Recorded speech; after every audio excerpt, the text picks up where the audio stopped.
Hello everyone. Today I'm very excited to be talking to a very exciting philosopher. His name is David Hume. Born in the 1700s in Scotland, David Hume was a huge part of the Scottish Enlightenment and probably the most famous Scottish philosopher of all time. So please help me give a warm welcome to David Hume.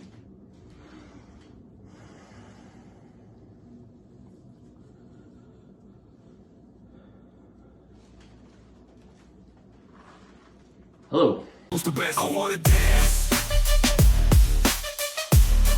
and I wanna dance all night. We argue about art, but we think there's no objective fact. How do you resolve this on the standard of taste? Can I just say, aspects of this video have gotten away from my original vision for it. I don't think that that's what you said, Mr. Hume. No, I think you said something about the ideal critics. Okay. Now you've reminded me. Well, I always insisted that there was no such thing as objective good and objective bad in art.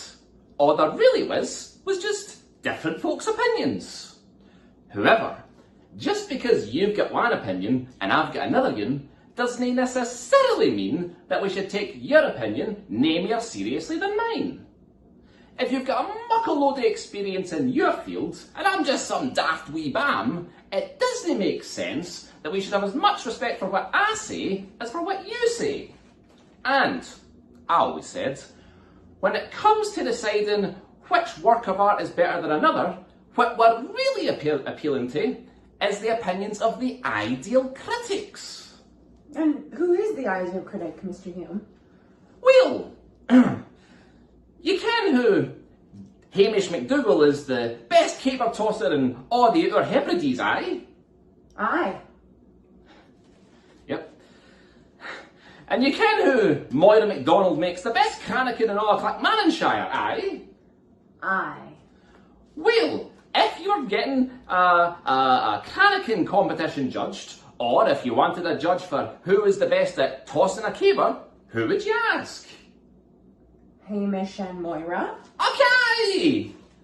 But when we appeal to the ideal critics, Hamish and Moira, they're just a wee bit more experienced than us. But the ideal critics are perfect.